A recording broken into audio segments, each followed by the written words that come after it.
नमस्कार, मैं हूं संजय दुबे। इस लेसन में हम IS 456-2000 के हिसाब से रेनफोर्स्ड कंक्रीट स्लैब के डिजाइन कंसेप्ट पढ़ेंगे। स्लैब क्या होती है? RCC में स्लैब ऐसे स्ट्रक्चरल एलिमेंट होते हैं जिनकी थिकनेस उनकी स्पान और विड्थ से बहुत कम होती है। मतलब थिकनेस जो होती है या डेप्थ जिसको बोलते हैं, उसकी लंबाई और चौड़ाई से बहुत कम होती है। स्लैब का यूज हम रूफ की तरह भी करते हैं और फ्लोर की तरह करते हैं। सबसे जब टॉप पर होती है तो वही स्लैब रूफ का काम करने लगती है, अदरवाइज इंटरमीडिएट फ्लोर पर, और बॉटम में क्या करती है, बेसमेंट के ऊपर फ्लोर का काम करती है। अब स्लैब का क्लासीफाई करने के बहुत सारे तरीके हैं। उनमें से हम पहला ले लेते हैं classification based on nature of support. Supporting system कैसा है, सपोर्टिंग सिस्टम के हिसाब से क्लासिफिकेशन ऑफ स्लैब। पहले ले लेते हैं अपना वन वे स्लैब होती है, one way slab, two way slab. One way slab आगे पढ़ेंगे इसका डिटेल में। दूसरी होती है टू वे स्लैब।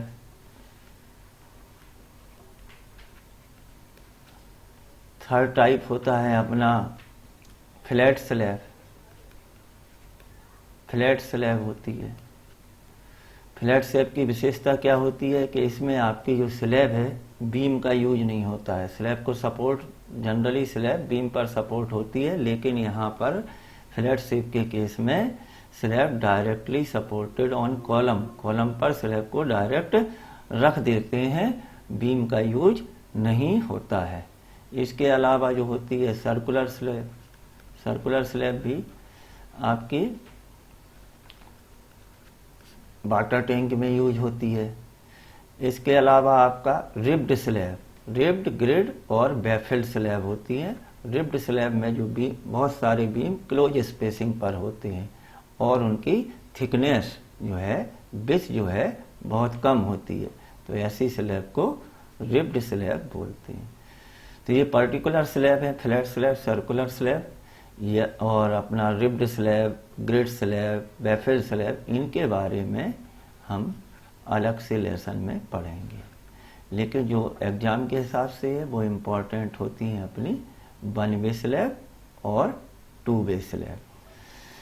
अब स्लैब के लिए जिस तरह से, पहले तो अपने को ये बात ध्यान रखना है कि यहाँ पर पहले हम बीम का लेसन पढ़ चुके हैं, तो बीम के डिजाइन कंसेप्ट जनरली स्लैब पर लागू होते हैं। कोडल प्रोविजन, जो एक्स्ट्रा प्रोविजन है वहाँ हम यहाँ पर डिस्कस करेंगे। जैसे अपना यदि लोड की बात करें तो बीम पर जो लोड होता है वो आपका डेड लोड और लाइव लोड रहता है, और ट्रांसफ़र कहाँ से होता है, स्लैब का लोड बीम पर आता है और बीम का लोड ट्रांसफ़र होता है कॉलम पर।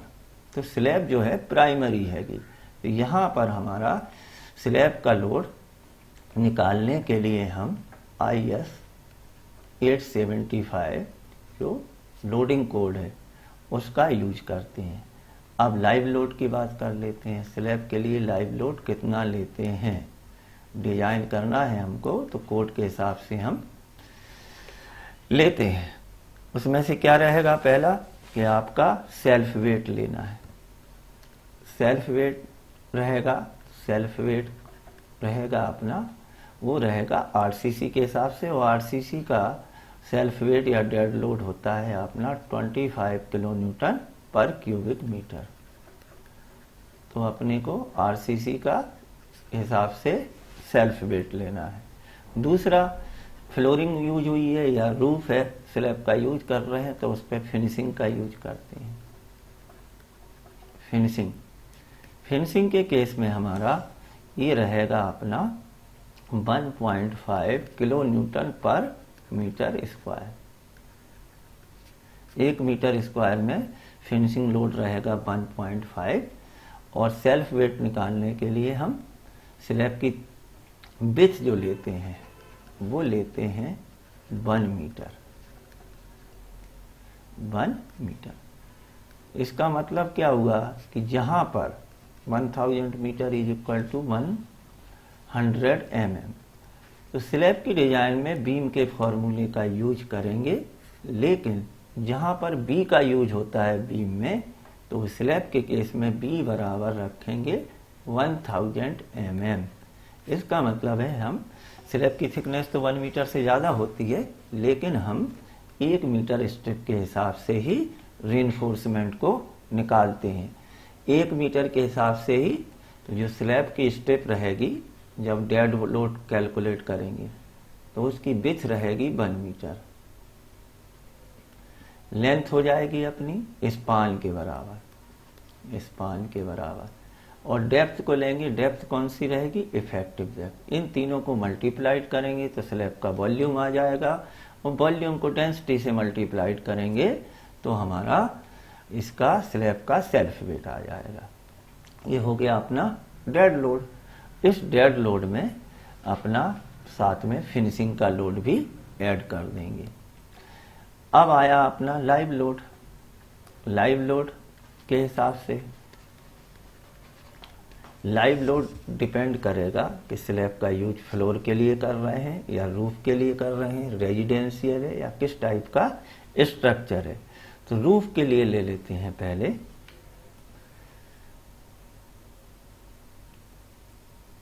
रूफ के लिए ले लेते हैं। रूफ के लिए अपने को लेना है 1.5 kilo newton per metre square live load. Live load लेना है 1.5 kilo newton per metre square. अब कोड में दिया है कि आपका विथ एसिस। एसिस का मतलब है कि ऐसी स्लैब जहां पर हम पहुंच सकते हैं, जहां पर स्लैब पर पहुंचने के लिए स्टेयरकेस है या हम किसी तरह से पहुंच सकते हैं। तो विथ एसिस का मतलब है जहां पर एसिस प्रोवाइड है तो वहां पे ज़्यादा लेना होगा, क्योंकि वहां पे हम पहुंचेंगे, काम करेंगे। तो ऐसे केस में 1.5 kilo newton per metre square लेना है। लेकिन ऐसी रूफ है या ऐसी जगह है जहां पर एसिस प्रोवाइड नहीं है, वहाँ लोड बढ़ने की संभावना कम रहती है, और ऐसे केस में लेना है अपने को 0.75 kilo newton per metre square without एसिस।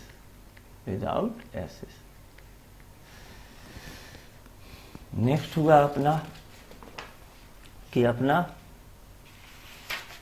For floors, यदि रेजिडेंशियल बिल्डिंग है और अपना फ्लोर्स के लिए, ये हो गया था अपना रूफ के लिए।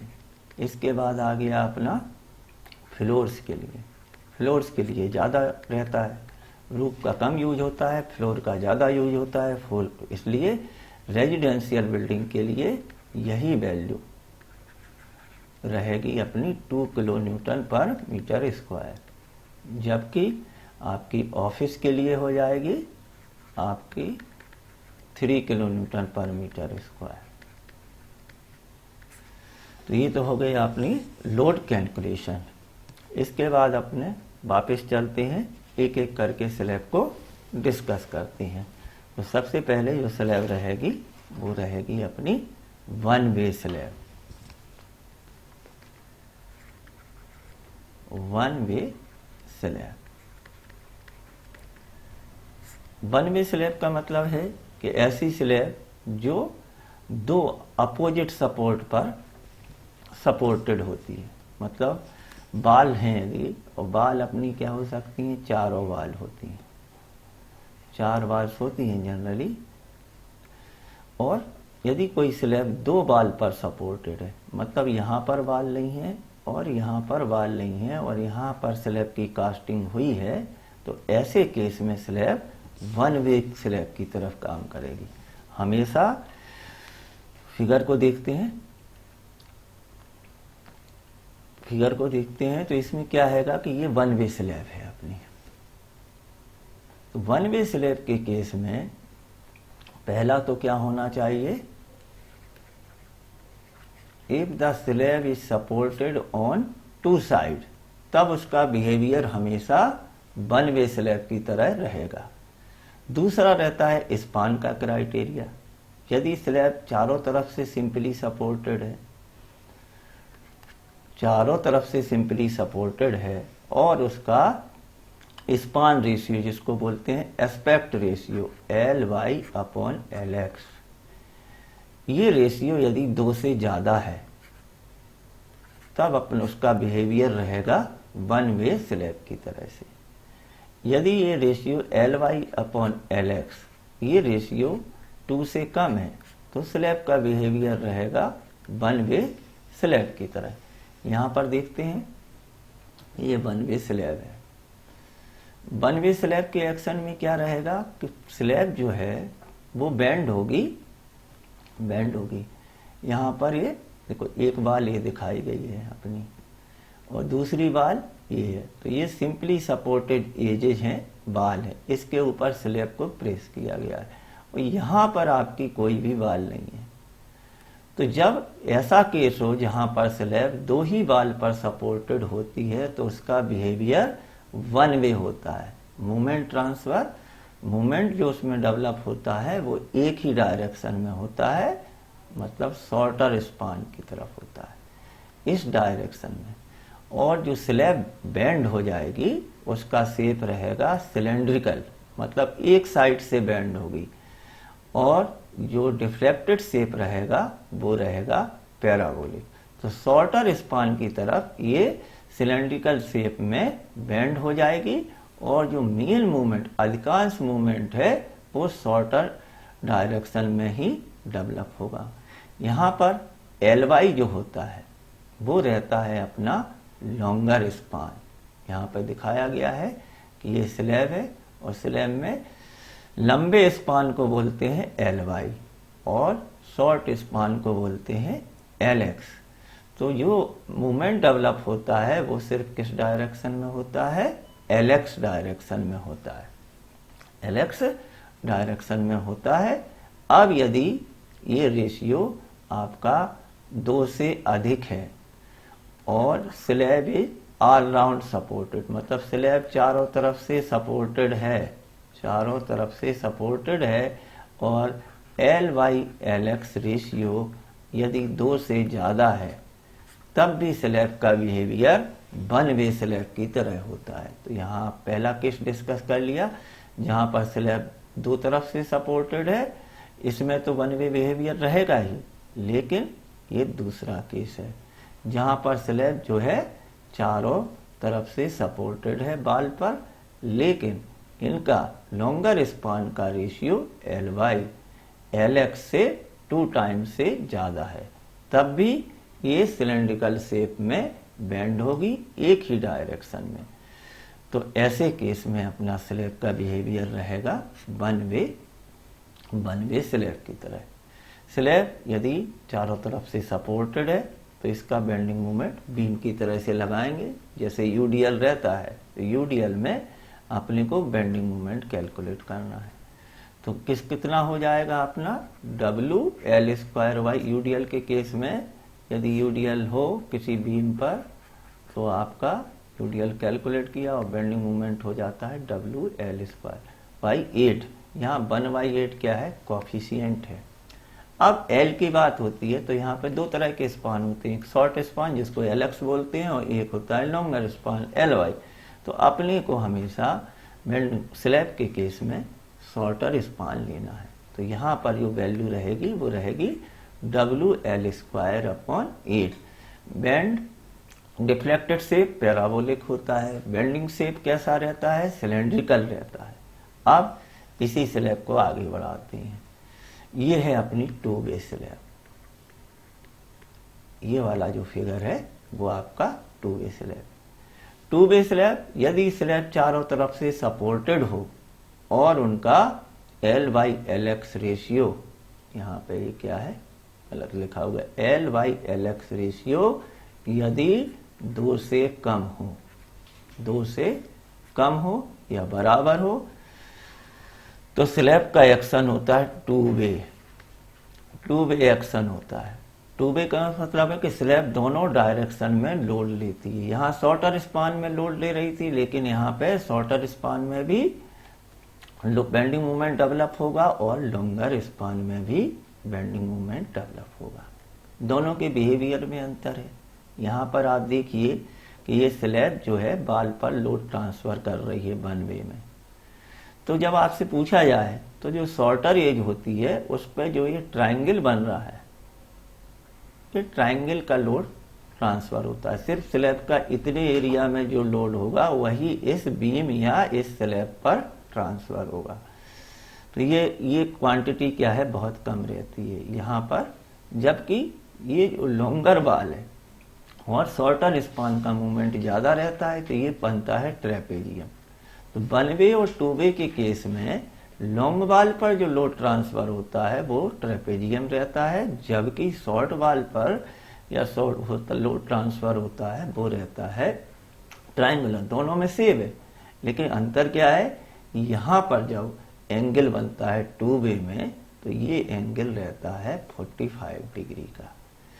ये एरिया बढ़ जाता है, यहाँ पर ये ट्रायंगल बड़ा रहता है और ये एंगल आपका वन वे स्लैब में क्या है, छोटा रहता है, क्योंकि इस बाल पर लोड बहुत कम आता है। मैक्सिमम लोड लॉन्ग बाल पर आता है, शॉर्टर स्पान का लोड लॉन्ग बाल पर ट्रांसफर होता है। यहाँ पर देखिए आप एरो, यहाँ पे दोनों तरफ क्या है, लोड ट्रांसफर होता है। ऐसे केस में हमको क्या करना है, जब हम वन वे स्लैब को डिजाइन करते हैं तो मूवमेंट कैलकुलेट करते हैं शॉर्टर स्पान से, और स्टील भी प्रोवाइड करते हैं मेन, जिसको बोलते हैं मेन स्टील। ये मेन स्टील प्रोवाइड करते हैं शॉर्टर स्पान में। अब इस डायरेक्शन में LY डायरेक्शन में भी स्टील प्रोवाइड करते हैं, लेकिन वो मूवमेंट को रजिस्ट ना करने के लिए, बल्कि आपको टेम्परेचर इस डायरेक्शन में भी स्टील प्रोवाइड करती हैं। जबकि टू वे स्लैब जो एक्शन होता है उसके केस में हम दोनों डायरेक्शन में मेन स्टील प्रोवाइड करते हैं। तो वन वे के केस में क्या करना है, शॉर्टर स्पान में मेन स्टील प्रोवाइड करनी है जो बेंडिंग मूवमेंट को रजिस्ट करेगी, और दूसरा क्या करना है, यहाँ पर हमको सेकेंडरी लॉन्गर स्पान में सेकेंडरी स्टील प्रोवाइड करनी है, सेकेंडरी स्टील प्रोवाइड करनी है, राइट। और जबकि टू वे के केस में, तो ये टू वे की बात करते हैं, तो टू वे के केस में बोथ डायरेक्शन में मेन स्टील प्रोवाइड करनी है, बोथ डायरेक्शन में मेन स्टील प्रोवाइड करनी है, राइट। तो ये आपका हो गया कि स्टील के, क्योंकि इसमें किस तरह से प्रोवाइड करनी है। अब बात आती है कि मेन स्टील और सेकेंडरी स्टील। मेन स्टील का पर्पज क्या है, बेंडिंग मूवमेंट को रजिस्ट करना। सेकेंडरी स्टील को बोलते हैं, उसके बहुत सारे नाम हैं। यहाँ पर देख लेते हैं कि सेकेंडरी स्टील क्या होती है। मेन स्टील और सेकेंडरी स्टील। सेकेंडरी स्टील जो रहती है उसके 3 नाम हैं। पहला नाम उसको बोलते हैं टेम्परेचर स्टील, टेम्परेचर रिइंफोर्समेंट। दूसरा नाम कुछ बोलते हैं आपका sinkage, temperature and sinkage, SIN, sinkage reinforcement. इन दोनों को मिला के तो प्राइमरी पर्पज जो है सेकेंडरी स्टील का है, यहाँ पर बेंट स्लैब के अंदर लोड बहुत कम होता है। स्लैब के अंदर लोड कम होने की वजह से बेंडिंग मूवमेंट क्राइटेरिया और शियर का क्राइटेरिया नहीं रहता है। यहाँ पर चूंकि स्लैब का सरफेस एरिया बहुत ज़्यादा होता है बीम की अपेक्षा, जब सरफेस एरिया रहेगा तो इस पर टेम्परेचर और कंक्रीट के श्रिंकेज का इफेक्ट ज़्यादा आएगा। इसलिए सेकेंडरी स्टील का रीजन आपसे पूछा जाता है तो आपको जवाब देना है कि ये टेम्परेचर स्ट्रेस और श्रिंकेज स्ट्रेस को रजिस्ट करने के काम आती है। इसके अलावा ये कभी कभी इसका नाम क्या रहता है, distribution steel. Distribution steel, distribution steel का मतलब है कि ये लोड को डिस्ट्रीब्यूट करने के काम में आती है। ये मेन रेनफोर्समेंट होगा यदि ये आपके इस डायरेक्शन में आपके डिस्ट्रीब्यूशन हो गए। अब यहाँ पे ये पॉइंट लोड पड़ता है। पॉइंट लोड जैसे भी कभी रूफ या फ्लोर पर एक साथ कोई भारी चीज रख दी तो वो पॉइंट लोड का काम करेगी। तो यदि हम ये डिस्ट्रीब्यूशन स्टील प्रोवाइड करेंगे तो ये लोड को डिस्ट्रीब्यूट करती है, इसलिए इसका नाम डिस्ट्रीब्यूशन स्टील भी बोलती हैं। अब बात आती है अपनी कि ये क्या फिगर में शो किया गया है कि ये आपका स्लैब है और 2 वे स्लैब का फिगर बना हुआ है, क्योंकि ये जो एंगल है वो 45 डिग्री का है। अब इसकी इफेक्टिव डेप्थ दिखाई गई है यहाँ पर। ओवरऑल डेप्थ तो डी है, तो मेन स्टील टेंशन जोन में प्रोवाइड करना है, तो एक स्टील रहेगी आपकी नीचे वाली स्टील अपने को शॉर्टर स्पान में प्रोवाइड करनी है, क्योंकि मेन स्टील है। शॉर्टर स्पान में पहुंचाएंगे जिससे क्या रहेगा, नीचे रहने से यहाँ पर लीवर आर्म ज्यादा मिलेगी हमको, और लीवर आर्म ज्यादा रहेगी तो मूवमेंट ऑफ राइट। तो मेन स्टील हमेशा टेंशन साइड में सबसे नीचे प्रोवाइड करेंगे। उसके ऊपर हमने क्या किया है, डिस्ट्रीब्यूशन स्टील प्रोवाइड की है। डिस्ट्रीब्यूशन स्टील किस डायरेक्शन में रहेगी, लॉन्ग स्पान में। तो उसकी स्टील का जो सेंटर होगा वो कहलाएगा डी बाई, और आपका इसका मेन स्टील का सेंटर और टॉप से डिस्टेंस कहलाएगी डी एच। फिर डेप्थ कौन सी लें, तो ज्यादा एक्यूरेट कैलकुलेशन करना है तो इन दोनों का एवरेज, मतलब d x plus d y upon 2 ही आपकी क्या है, इफेक्टिव डेप्थ या एवरेज डेप्थ होती है आपकी d x plus d y upon 2। अब शियर फोर्स के बारे में, स्लैब में यदि हम शियर फोर्स के लिए क्रिटिकल सेक्शन पूछा जाता है, तो वैसे तो यदि हम देखें बीम या स्लैब हो और यदि इस पर यूडीएल या पॉइंट लोड हो तो सबसे ज्यादा शियर फोर्स होता है जस्ट राइट या just left of the support. लेकिन स्लैब के केस में क्रिटिकल सेक्शन का क्वेश्चन रहता है, तो अपने को जवाब देना है कि ये क्रिटिकल सेक्शन कहाँ माना जाता है, at a distance d effective depth from the support. तो यहाँ पे डॉटेड लाइन से शो किया गया है कि आपका क्रिटिकल सेक्शन कहाँ पर है, डी डिस्टेंस है, एल एक्स से भी और एल वाई से। अब ये हो गया, तो क्रिटिकल सेक्शन पर शियर फोर्स कितना हो जाएगा, सपोर्ट पर तो शियर फोर्स होगा W you ultimate load multiplied by span divided by 2, और इसमें से इतना वाला माइनस हो जाएगा, यहाँ पे शियर फोर्स कम रहेगा, तो ये वैल्यू हो जाएगी आपकी डब्ल्यू यू मल्टीप्लाइड। तो यही वैल्यू यहाँ पर लिखी हुई है। तो तब हमको क्या करना है कि स्लैब के केस में क्रिटिकल सेक्शन का आंसर देना है at a distance d from the edges, और इसकी वैल्यू भी हम कैलकुलेट कर सकते हैं। यदि न्यूमेरिकल आ जाए तो ये वैल्यू भी कैलकुलेट कर सकते हैं। अब सवाल उठता है कि सिंपली सपोर्टेड स्लैब का वन वे का फॉर्मूला, वन वे स्लैब का सिंपली सपोर्टेड हो तो उसके लिए हमको बेंडिंग मोमेंट का फॉर्मूला क्या रहेगा, W L x square upon 8। अब हमको डिजाइन करना है सिंपली सपोर्टेड स्लैब,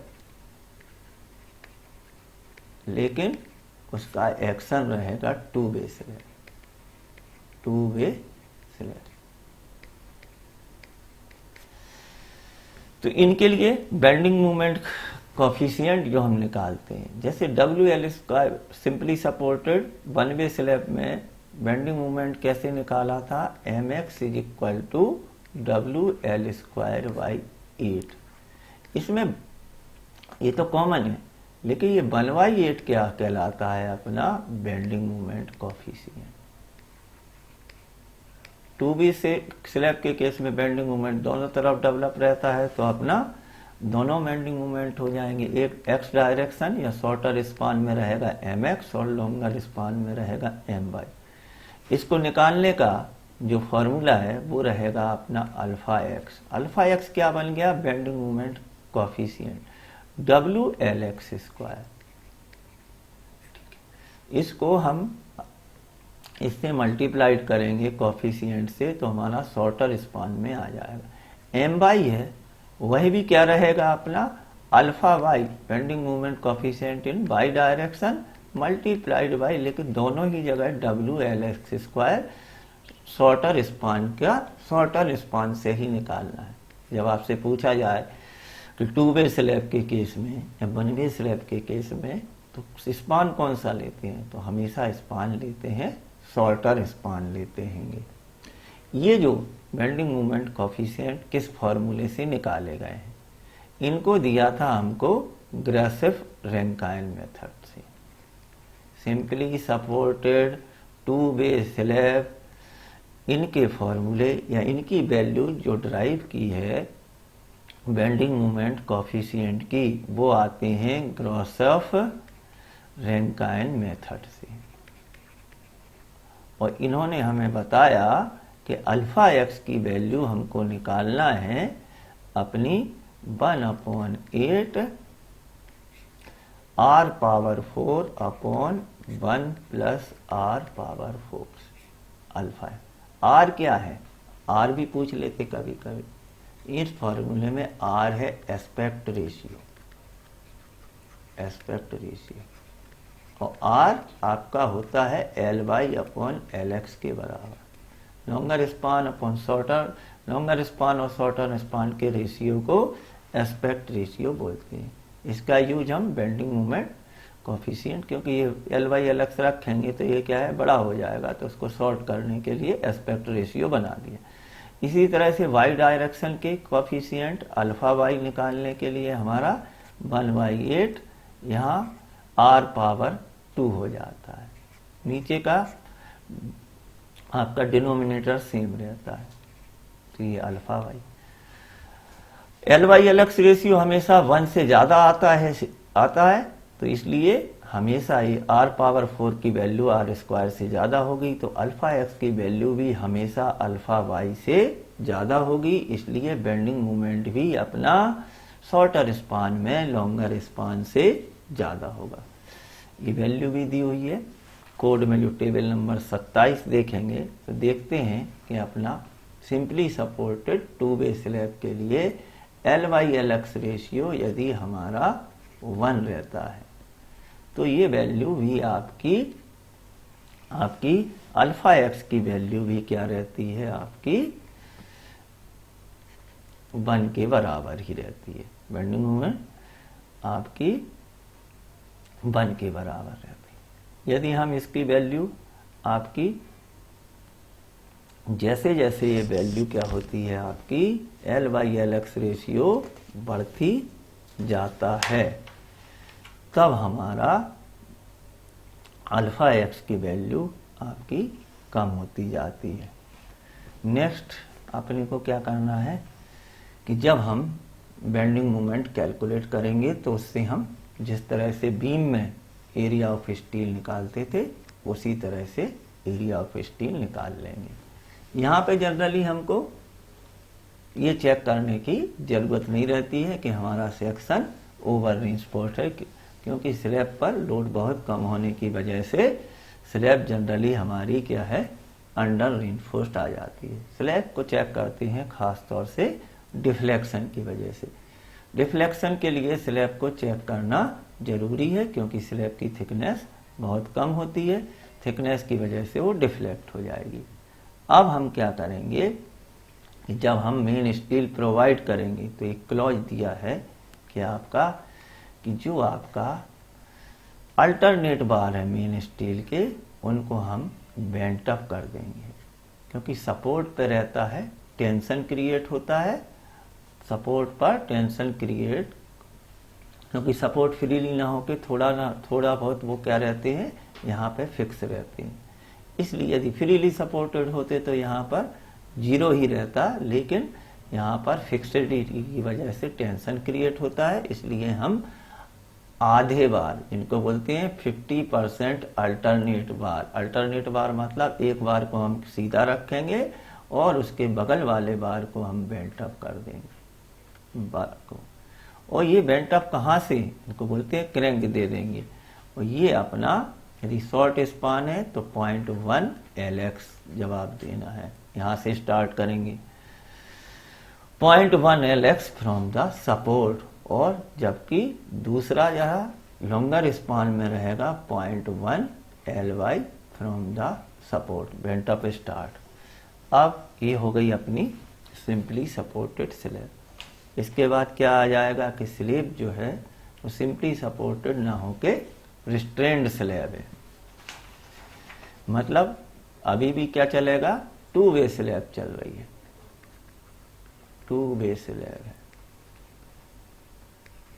लेकिन सिंपली सपोर्टेड ना होके जैसे ही सिंपली सपोर्टेड स्लैब होती है तो उन पर लोड पड़ने से कॉर्नर्स क्या है ऊपर उठने लगते हैं। तब तक तो अपने को जो अभी गैसेफ-रैंकाइन फार्मूले को यूज करके बेंडिंग मोमेंट निकालना। लेकिन यदि हमारी 2 वे स्लैब है जिसके कॉर्नर हेड डाउन है, मतलब हमने उनको ऊपर उठने से मना किया है, तो उसको बोलते हैं कॉर्नर हेड डाउन। इसके लिए हम क्या करते हैं, एक्स्ट्रा स्टील कॉर्नर पर प्रोवाइड करते हैं, जिसकी वजह से कॉर्नर मुड़ते नहीं हैं, हेड डाउन रहते हैं। अब इनको निकालने के लिए 2 वे स्लैब कॉर्नर के इनके 3 मेथड हैं। पहला मेथड कहलाता है अपना पिगार्ड मेथड, दूसरा मेथड कहलाता है मार्कस मेथड, और तीसरा मेथड कहलाता है अपना IS कोड मेथड। आपसे पूछा जाए तो आपको तीनों पे टिक करना है।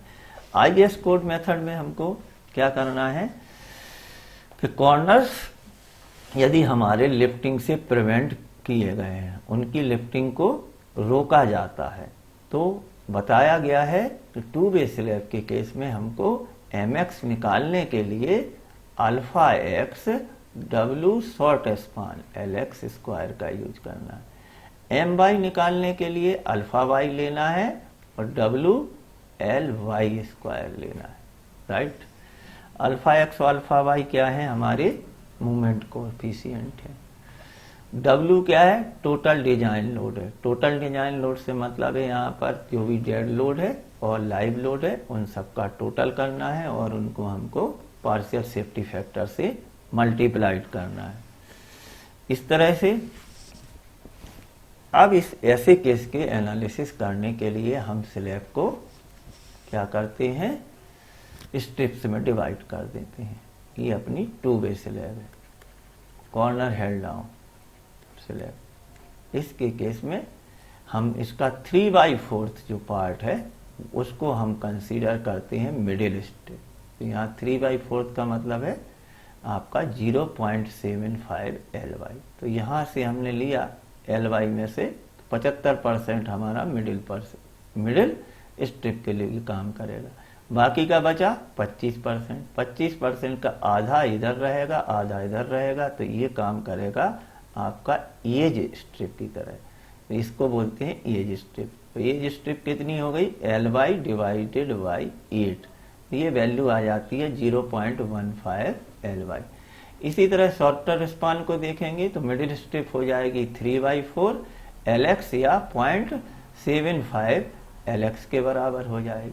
यहाँ से यहाँ तक हो गई 0.75 LX, और एज स्ट्रिप हो जाएगी आपकी 0.125। यहाँ पर मेनली टेंशन डेवलप होता है, यहाँ पर बेंडिंग मोमेंट ज़्यादा होता है, इसलिए इस एरिया को सेपरेट करके यहाँ पर स्टील प्रोवाइड करते हैं। जबकि एज में बेंडिंग मोमेंट कम होने की वजह से यहाँ पर हमारा सिर्फ मिनिमम रेनफोर्समेंट, मिनिमम स्टील की सेविंग करने के लिए हमने इसको मिडिल स्ट्रिप और एज स्ट्रिप में बांट दिया है। एज स्ट्रिप में मिडिल स्ट्रिप का रेनफोर्समेंट निकालना पड़ेंगे, जबकि मिडिल आपकी एज स्ट्रिप में जो रेनफोर्समेंट प्रोवाइड करते हैं वो अपना रहता है मिनिमम रेनफोर्समेंट। ठीक है। इसके बाद अब क्या ध्यान रखना है कि यहाँ पर जो tension reinforcement provided at the mid strip shall extend in the lower part of the slab। अब यहाँ पर अपने को फिगर देख के समझ में आएगा कि क्या करना है। इसके पहले ये डिस्कस कर लेते हैं कि जब 2 वे स्लैब के लिए एक टेबल दी हुई है, टेबल दी है कोड में, उस स्लैब की एज कंडीशंस दी गई हैं। 2 वे स्लैब की एज कंडीशन, और एज कंडीशंस के हिसाब से हम क्या करते हैं, अल्फा एक्स और अल्फा वाई टेबल में दिए गए हैं। तो उन एज कंडीशंस को समझना है तो वहाँ पे फिगर नहीं बना है कोड में, या कहीं हम किसी का हॉल डिजाइन कर रहे हैं तो हॉल में बीम रहते हैं और वॉल्स रहती हैं, या तो इसकी वजह से हमारे एक ही हॉल में अलग अलग तरह के केस बनते हैं।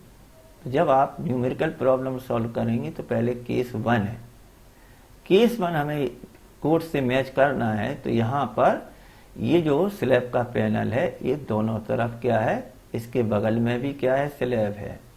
तो केस 1 को हम क्या बोलेंगे, जिसके आगे भी स्लैब होती है जिस सपोर्ट के, तो उसको बोलते हैं कंटिन्यूअस सपोर्ट। तो ये कहलाएगा कि 2 तरह के सपोर्ट बन रहे हैं, एक कहलाता है कंटिन्यूअस सपोर्ट और दूसरा बनता है अपना डिसकंटिन्यूअस। जिसमें स्लैब आगे तक जाती है वो कहलाता है कंटिन्यूअस, और जिसमें स्लैब आगे नहीं जाती है वो कहलाएगी आपकी डिसकंटिन्यूअस। तो जो पैनल 1 है ये केस बनेगा slab continuous on all 4 edges, ये घिरी हुई स्लैब है चारों तरफ से। जबकि स्लैब 2 में देखेंगे, स्लैब 2 में दोनों इसकी लॉन्ग एजेस कैसी हैं, कंटिन्यूअस है, एक शॉर्ट एज भी कंटिन्यूअस है, जबकि एक शॉर्ट एज कैसी है, डिसकंटिन्यूअस, ये कंटिन्यूअस है। तो जब ऐसा वाला पैनल रहेगा तो इन मोमेंट कोफिशिएंट को यूज करना है। तीसरा वाला केस उल्टा हो जाएगा जस्ट, इसमें क्या हो रहा है, दोनों शॉर्ट एज क्या है आपकी, दोनों शॉर्ट एज कंटिन्यूअस है, साथ में एक लॉन्ग एज कंटिन्यूअस है और एक लॉन्ग एज डिसकंटिन्यूअस है, राइट। केस 4 में क्या हो रहा है कि एक लॉन्ग एज कंटिन्यूअस है, एक शॉर्ट एज कंटिन्यूअस है, जबकि अदर 2 एजेस कैसी हैं, डिसकंटिन्यूअस है, तब इसके हिसाब से मूवमेंट कोफिशिएंट लेना है। केस 5 में हमारे दोनों लॉन्ग एज तो कंटिन्यूअस है, जबकि दोनों शॉर्ट एज डिसकंटिन्यूअस है। केस 6 में दोनों शॉर्ट एज कंटिन्यूअस है और दोनों लॉन्ग एज डिसकंटिन्यूअस है। केस 7 में 2 लॉन्ग एज, दोनों शॉर्ट एज डिसकंटिन्यूअस है, जबकि एक लॉन्ग एज कंटिन्यूअस और एक लॉन्ग एज डिसकंटिन्यूअस है। इस तरह के ये 8 केस अपने बन सकते हैं। अदरवाइज ये केस वो है केस 9 जहाँ पे ये फ्रीली सपोर्टेड, सिंपली सपोर्टेड। ऐसे केस में हमारा यहाँ पर जो बेंडिंग, ये कॉर्नर लिफ्ट हो जाएंगे। तो ये लिफ्टिंग के लिए हम यहाँ क्या करते हैं, बेंडिंग मूवमेंट। अच्छा, रिकॉर्डिंग स्टार्ट। इसके बाद हमको क्या करना है कि ये जो आपका केस हैगा, आपको यहाँ पर टेंशन रीइंफोर्समेंट प्रोवाइड करना है।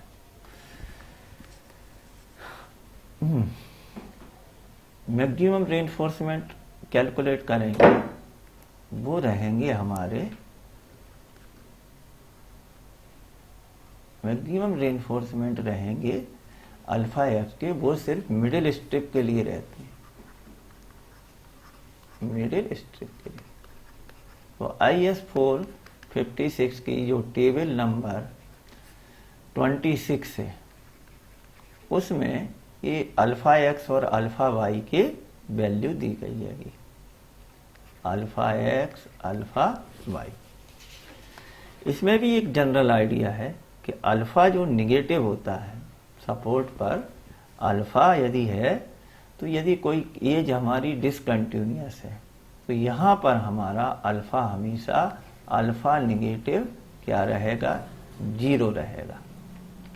जबकि अल्फा जो रहता है वो हमारा रहता है 4/3 ऑफ अल्फा प्लस जो रहता है 4/3 of alpha plus at continuous support. अब इसके बाद डिस्कस करते हैं कि हमको स्लैब में किस तरह से रीइंफोर्समेंट प्रोवाइड करनी है। पहला लिखा हुआ है, कोड में दिए हैं कि tension reinforcement provided at mid span in the middle strip shall extend in the lower part of the slab to within 0.25 L of a continuous edge। यहाँ पर आप देखेंगे कि ये एज इंटरमीडिएट सपोर्ट है। तो इंटरमीडिएट सपोर्ट में ये हमारा जो टेंशन रीइंफोर्समेंट आ रहा है ये हमारा यहाँ से आएगा तो आपका 0.25 L तक कंटिन्यूअस सपोर्ट में। ये सपोर्ट कैसा है, बीच का है तो ये कंटिन्यूअस रहेगा, ये क्या रहेगा आपका डिसकंटिन्यूअस रहेगा। तो यहाँ पर हमको नीचे जो टेंशन रीइंफोर्समेंट है यहीं पर ख़त्म ना करके इनको आगे बढ़ाना है। कितना आगे बढ़ाना है, क्योंकि यहाँ पे बेंडिंग मोमेंट कम होता है, तब भी आपको मिडिल स्ट्रिप से आगे बढ़ाना है 0.15 L डिसकंटिन्यूअस सपोर्ट के लिए, और कंटिन्यूअस सपोर्ट के लिए 0.25 L। इसमें दो तरह से स्लैब को रीइंफोर्समेंट प्रोवाइड कर सकते हैं। पहला जो केस है वो है हमारा ये arrangement of reinforcement using straight बार। यहाँ पर हमने बार को बेंट अप नहीं किया है, हमारे पास जो बार थे वो स्ट्रेट थे, उन्हीं को प्रोवाइड करके ये अरेंजमेंट किया हुआ है। जबकि दूसरा वाला जो फिगर है वो बताता है arrangement of reinforcement using bent up bar. तो स्लैब में यहाँ पर हमने बार को बेंट अप किया हुआ है, तो ये सेकंड अरेंजमेंट है, ये वाला कॉमनली यूज होता है। Over the continuous edge of a middle strip the tension reinforcement shall extend in upper part of a slab at a distance of 0.15 L। यहाँ पर आप देखिए ये अपर पार्ट में भी यदि हमने टेंशन रीइंफोर्समेंट, ये क्या है ऊपर प्रोवाइड किए हैं तो सपोर्ट पे टेंशन रीइंफोर्समेंट है, तो ये एक्सटेंड कितने हुए हैं 0.15 L from the support and at least 50% shall extend ये डिस्टेंस ऑफ 0.3 L। तो यहाँ पर आपको जितने आप बार थे उनको एक्सटेंड कर रहे हैं तो 0.15 L तक तो करना ही है, और उसके आधे बार को हमको स्पान के 30% जिसको बोलते हैं 0.3 L तक करना है। At A discontinuous as negative movement में अराइज। डिसकंटिन्यूअस एज पर यहाँ पर ये डिसकंटिन्यूअस, यहाँ पर वैसे तो यदि सिंपली सपोर्टेड हो तो मूवमेंट 0 होना चाहिए, लेकिन यहाँ पर ऊपर एक और बाल प्लेस होती है तो ये सपोर्ट क्या है पार्शियली फिक्स हो जाता है, और यहाँ पर भी निगेटिव मूवमेंट डेवलप हो जाते हैं। निगेटिव मूवमेंट मतलब टेंशन हो गया, तब हमको यहाँ पर स्टील प्रोवाइड करना होगा। फिक्री at the edge of the slab tension reinforcement equal to 50% of that provided at mid span extended 0.1 L into the span will be sufficient. तो यहाँ पर अपन 0.1 L डिस्टेंस तक इनको प्रोवाइड करेंगे। अब आपका क्या आता है कि टॉर्सन रीइंफोर्समेंट।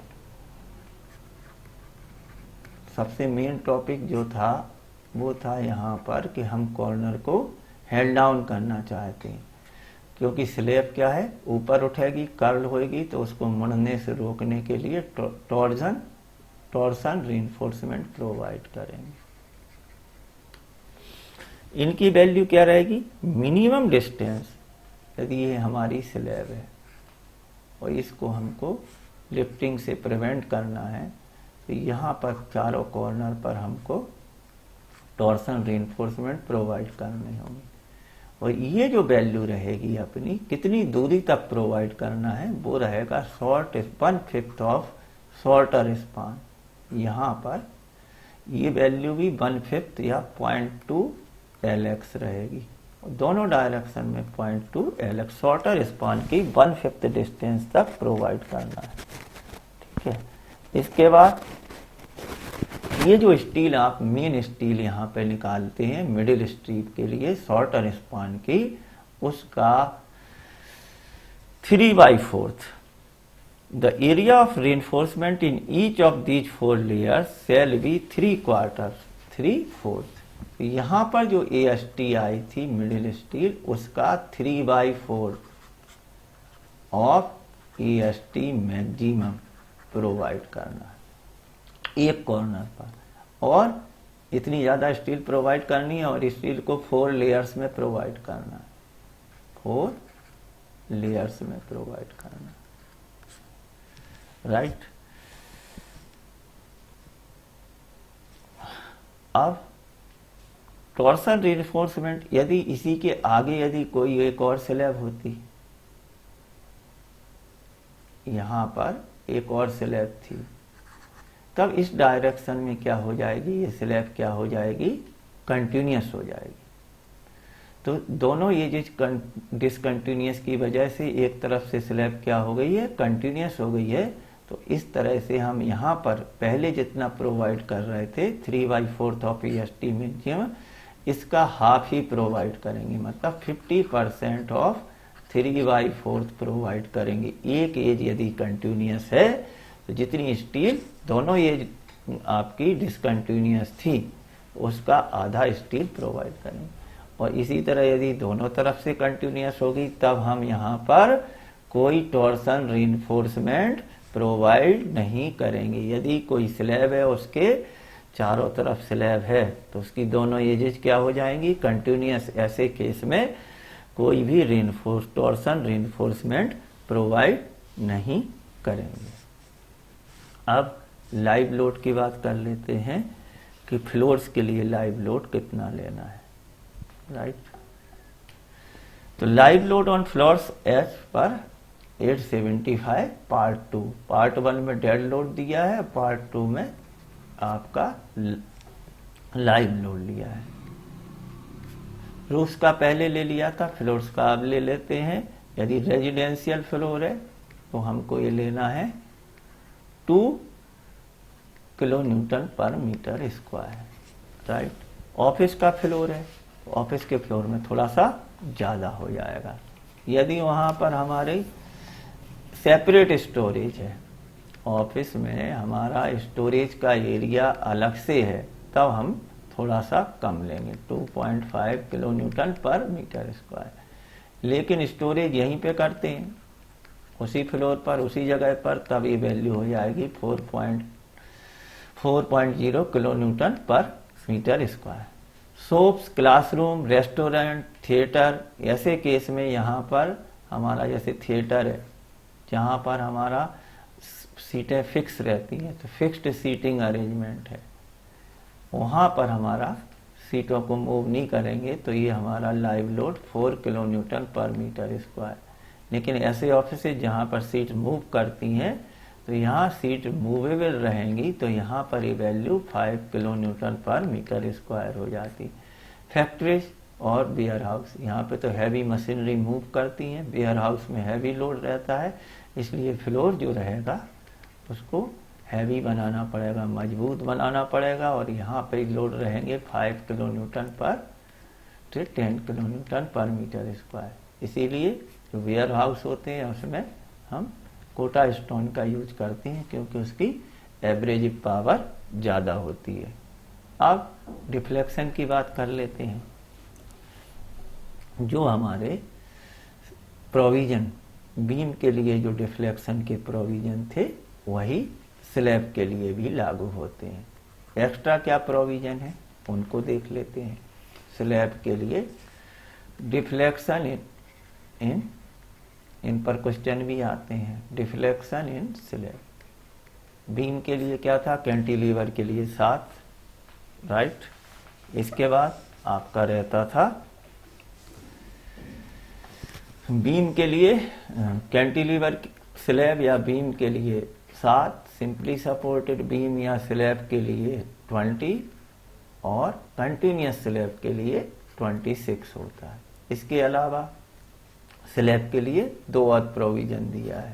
पहला रहता है अपना, यदि हमारा स्लैब है और इसको हम नापते हैं आपका यहां से,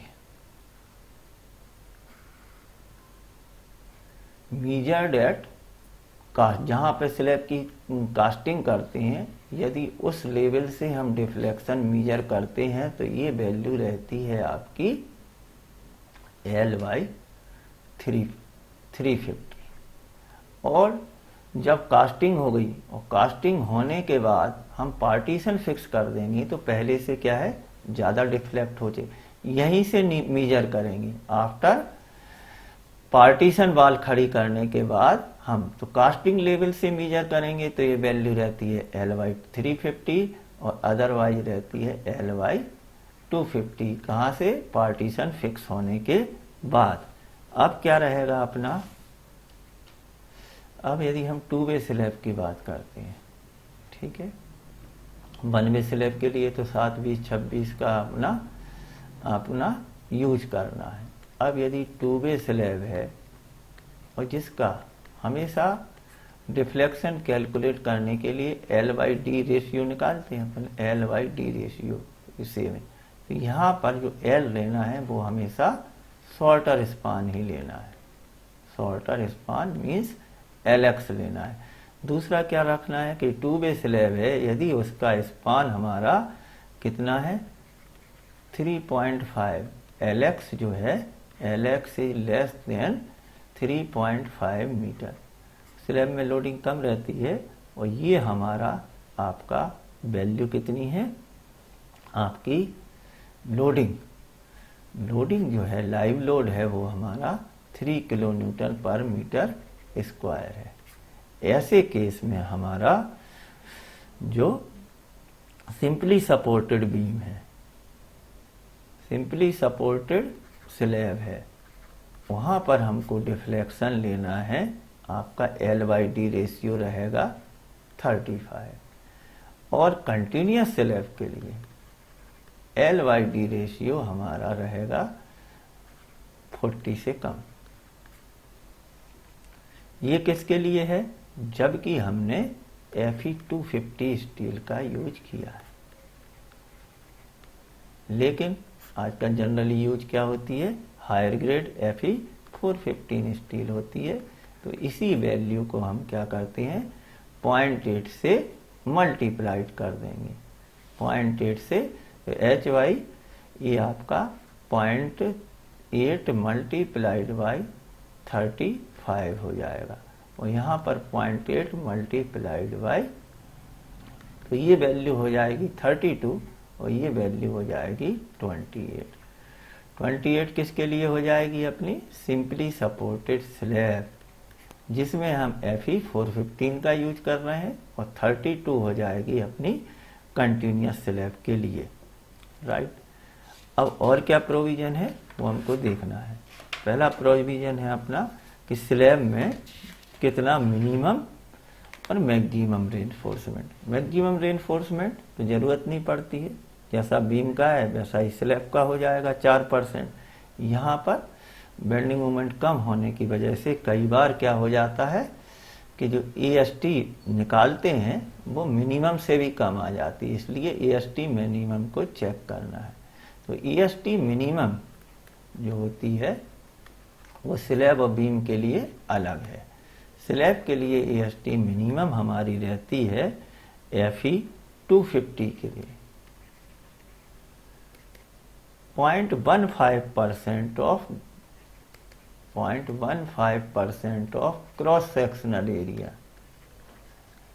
क्रॉस सेक्शनल एरिया मतलब बी बराबर यहाँ 1 मीटर और डेप्थ रहेगी अपनी कैपिटल D ओवरऑल है, जबकि Fe415 के लिए ये वैल्यू कम है। 415 के लिए ये वैल्यू है 0.12% ऑफ क्रॉस सेक्शनल एरिया। तो क्वेश्चन में ध्यान रखना कि किसके लिए, HYSD के लिए पूछा है तो 0.12% है और आपका Fe250 के लिए 0.15। इसी को कई बार ऐसे लिख देते हैं कि 0.0 निकालना है डायरेक्ट स्टील, तो 0.15/100 मतलब 0.0015 BD, और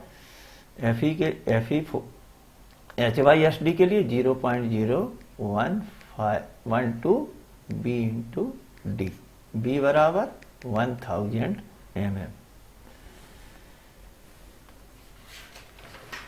नेक्स्ट रहेगा अपना कि आपका स्लैब के लिए जो होता है, ओवरलोडिंग की वजह से सडन फेलियर क्या है, बहुत ही रेयर चांस होते हैं।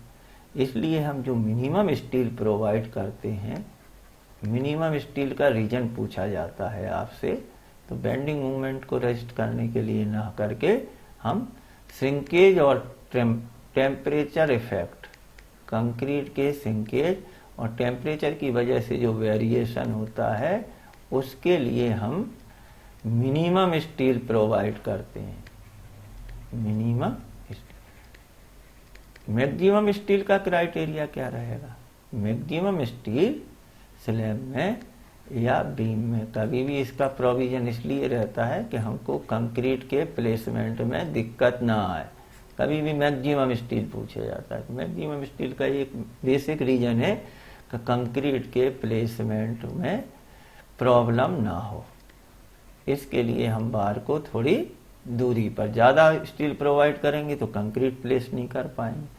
एक और प्रोविजन होता है, स्लैब की थिकनेस क्या होती है, कम होती है, इसलिए यहाँ पर मैक्सिमम डायमीटर का भी प्रोविजन किया गया है। Maximum diameter of bar, maximum diameter of बार, ये स्लैब की थिकनेस का, स्लैब की थिकनेस के 1/8 से ज़्यादा नहीं होना चाहिए। 5 मैक्सिमम वैल्यू जो यूज करेंगे should not be greater than 1/8 of the slab की ओवरऑल थिकनेस, इससे ज़्यादा नहीं होना चाहिए। मिनिमम बार की बात करते हैं तो कोड में ऐसा कोई प्रोविजन नहीं है, लेकिन हम बोल सकते हैं कि मिनिमम बार जो है मेन स्टील के लिए आपका Fe 250 यूज कर रहे हैं तो ये 10 mm का बार यूज करना है, और यदि Fe 415 का यूज कर रहे हैं तो आपका ये वैल्यू रहेगी 8 mm। यहाँ पे शो किया हुआ है कि आपका क्या दिखाया हुआ है कि ये आपका एंकोरेज लेंथ दिखाई गई है, तो ये LD/3 से कम नहीं होना चाहिए। जब आपने ये बार बेंट अप किए हैं तो ये बार टेंशन जोन में बेंट अप होते हैं, तो आपसे पूछा जाए कि डिस्ट्रीब्यूशन स्टील के कितने बार मिनिमम रखने पड़ेंगे, तो अब आपका ये आंसर रहेगा कि मिनिमम 2 बार डिस्ट्रीब्यूशन स्टील के प्रोवाइड करेंगे, राइट। इसके बाद यहाँ पे लिखा हुआ है कि मेन बार आपके HYSD स्टील के लिए 8 mm से कम नहीं होना चाहिए, और माइल्ड स्टील के लिए 10 mm। ये मेन स्टील के बार है। यदि सेकेंडरी स्टील है तो इसके लिए हम 6 mm के बार से छोटे यूज नहीं करेंगे। अब कई बार क्या होता है कि स्लैब 1000 mm के लिए डिजाइन करते हैं, तो स्लैब में जो रिइंफोर्समेंट आ जाता है उसकी स्पेसिंग निकालनी पड़ती है कि मेन बार को कितनी, यदि हमारा एरिया ऑफ 1 बार क्या हो 8 mm का या कुछ भी है तो A5 बराबर हो जाएगा πd²/4।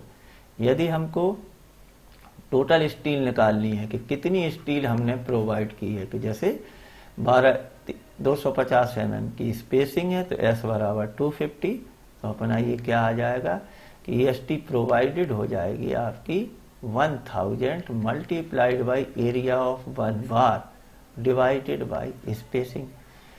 कितनी स्टील प्रोवाइड की है तो अपन इस फॉर्मूले से निकाल लेंगे। यदि हमसे ये पूछा जाता है कि इतनी स्टील है और एक बार हम इसका यूज कर रहे हैं 12 mm का यूज कर रहे हैं, टोटल स्टील इतनी है, तो स्पेसिंग कितनी रहेगी, तो स्पेसिंग आ जाएगी स्लैब के केस में अपनी 1000 A5 डिवाइडेड बाई AST। अब ये स्पेसिंग की बात करते हैं कि स्पेसिंग अपनी कितनी रखनी है। तो मैक्सिमम स्पेसिंग कितनी रखनी है, मैक्सिमम स्पेसिंग। यहाँ पर थोड़ा सा बुक से वेरिएशन आएगा तो ध्यान से सुन लीजिए कि मेन स्टील जो है, मेन स्टील की स्पेसिंग अपनी रहेगी, वो रहेगी अपनी 3 times of depth, effective depth, और 300 mm। जबकि दूसरा जो रहेगा सेकेंडरी स्टील, सेकेंडरी स्टील की जो ओरिजिनल IS 456 है 2000 का, उसमें ये वैल्यू दी है 5D, 5 times of thickness of effective depth और 300 mm, 450 mm। यहाँ पर ओरिजिनल कोड में 450 mm दिया गया है, राइट। ये किसके लिए, सेकेंडरी स्टील, विच एवरेज लेस, दोनों में से जो कम हो। लेकिन उसी के कुछ दिनों बाद ही अमेंडमेंट 3 आया और इस स्पेसिंग को भी आपका, तो जो आफ्टर अमेंडमेंट, आफ्टर संशोधन के बाद IS 456 2000 में सेकेंडरी स्टील की स्पेसिंग भी कितनी, 5D और 300 mm विच एवरेज लेस कर दी गई है, विच एवरेज लेस कर दी गई।